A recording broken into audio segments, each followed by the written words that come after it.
Oi, gente, tudo bem com vocês? Bom, eu me chamo Larissa e no vídeo de hoje a gente vai falar um pouco sobre TAB, que nada mais é do que transtorno afetivo bipolar, que é uma forma mais carinhosa da gente falar desse transtorno, tá? Então, bom, no vídeo de hoje eu vou contar um pouco sobre a minha experiência com este transtorno, com o diagnóstico, entre outras questões.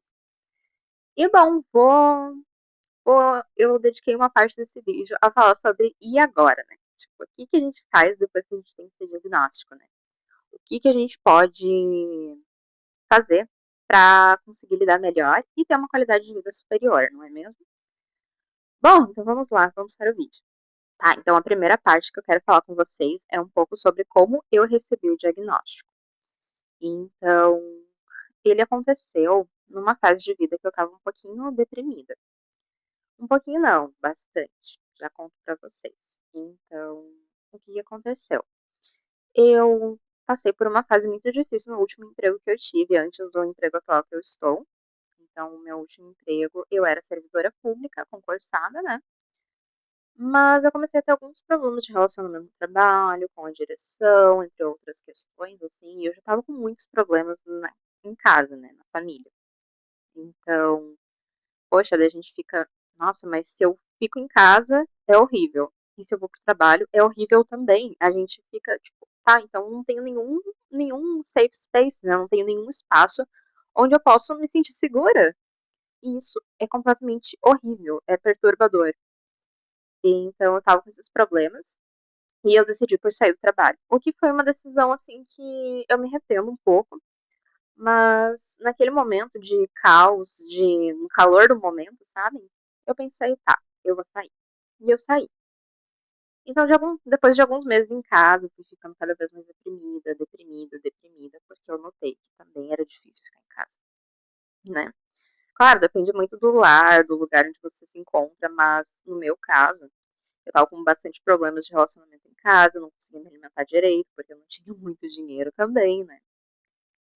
Eu, assim, gente, eu não sou miserável, mas se eu não trabalho, eu não tenho muito dinheiro sobrando, né? Até porque eu faço faculdade, eu tenho que pagar essa faculdade. Então, bem, o que aconteceu? Em abril deste ano, eu comecei a ficar muito deprimida mesmo. E até que, né, eu tive uma leve overdose, assim, de medicamentos, que eu tomei muitos, eu comecei a passar muito mal, assim, tava dias sem comer direito. Comecei a passar muito mal. E eu fui levada para o hospital, né, pelos bombeiros. E, bem, um pouquinho depois eu ganhei o diagnóstico de TAB, né? Então foi um pouquinho disso de como eu recebi o diagnóstico, né? Eu recebi o diagnóstico depois de um período muito deprimido, depressivo, e a gente começou a perceber que eram fases oscilantes, né? A partir do momento que eu tinha a fase de depressão, eu começava a ter a fase de mania, né? Mais uma hipomania, né? Um pouquinho mais baixa, mais leve. Mas, da mesma forma, era uma fase de mania. Quando a pessoa fica o extremo oposto da fase de depressão. Sem nenhum motivo aparente para isso, sabe? Eu acho que aí tá a questão do transtorno bipolar, porque muitas pessoas, elas oscilam de humor muito facilmente, né? Principalmente mulher, eu acho, né? Porque eu acredito que as mulheres, elas são mais ligadas a essa energia da lua, né? Uma coisa mais de fases e tal. E, bem, com essa energia oscilante, assim, a gente pensa que, nossa, será que eu tenho transtorno bipolar também? Porque até a geminiana, a gente às vezes pensa, ah, uma pessoa bipolar, né? Não necessariamente, né, galera? Bem, então, mudando de assunto, eu queria falar com vocês um pouco sobre como eu me identifico com o diagnóstico, né? Por que eu me identifico com esse diagnóstico? Eu já tive diagnóstico de esquizofrenia quando eu era muito nova. E eu achava que era um diagnóstico válido, ok? Eu tomava os remédios antipsicóticos, eu me sentia bem com eles. Só que com o passar do tempo eu percebi, não, eu acho que eu me identifico mais como bipolar mesmo. Porque minha mãe era bipolar e esquizofrenia, querendo ou não, é algo mais raro, né? E minha mãe, por ser bipolar, ela tinha muitas dificuldades, assim, intrínsecas ao transtorno bipolar, sabe? E por que eu me identifico com o transtorno bipolar, não sabe? Porque o estabilizador de humor, que é a medicação que eu tomo, né? Ele faz um efeito muito legal comigo, né? Então, eu fico pensando assim, tá? Então, se eu tenho esse transtorno e o remédio me faz muito bem, porque ele fica mais estável, né? O meu humor fica mais estável. Mas mesmo assim, ele oscila muito às vezes, né? É tipo ir do céu pro inferno em questão de segundos, sabe, galera? Então é bem difícil de lidar, mas eu me identifico sim com esse transtorno, tá? Bom, e agora chegando na parte do e agora, né, galera? Bom, eu queria falar com vocês um pouco sobre tal, transtorno bipolar, o TAB. Fui diagnosticada com TAB. E agora, né? Bom, o primeiro aspecto que eu queria falar com vocês é um pouco sobre quem é você, além desse transtorno, sabe? Além do diagnóstico, além do TAB. Porque é muito fácil eu chegar aqui para vocês e dizer, não, você tem que ser forte, não, você não pode desistir. Mas às vezes é tanta a oscilação de humor, sabe? É que nem eu disse, do céu para o inferno, da água para o vinho, em questão de segundos. E as pessoas não, elas não costumam ter a isso, sabe? Elas não costumam te entender. Porque se você reage de uma forma muito impulsiva ou muito intensa, elas dizem, não, você tá fazendo drama. Só que você não tá fazendo drama, querido. Sabe? Tá no seu cérebro aquilo ali, você não tem como tirar isso. Então as pessoas elas defendem muito assim, ah não, tem que ter força de vontade. Mas o que é força de vontade?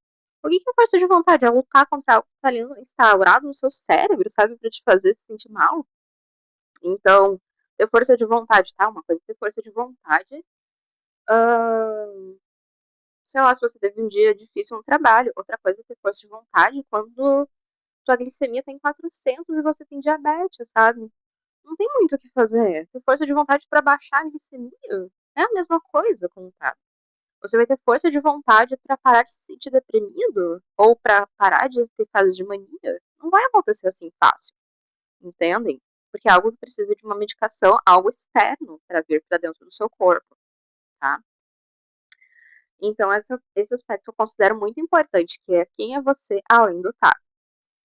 Porque se você não souber quem você vai se perder dentro de si mesmo.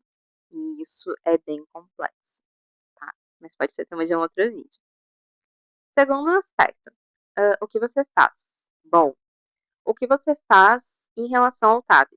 Então, você está tomando medicação, você procura ajuda, você faz terapia, procura desabafar com alguém, sabe? Eu acho que é muito disso. O que você faz além do diagnóstico também. Isso conta muito, tá? E terceiro, o que você precisa. Então, é muito fácil eu chegar aqui e dizer, ah, tome remédios, vai te fazer bem. Nem sempre o tratamento está bem adequado e bem ajustado a você. Então, às vezes, o remédio ele pode sim te fazer mal. Então, é um pouco voltando para o primeiro pilar, quem é você? O que, que você precisa? Porque às vezes eu sou uma bipolar que eu tenho uma fase de humor depressivo muito intensa.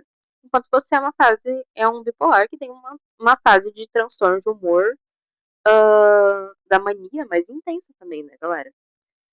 Então, acredito que varia muito, né?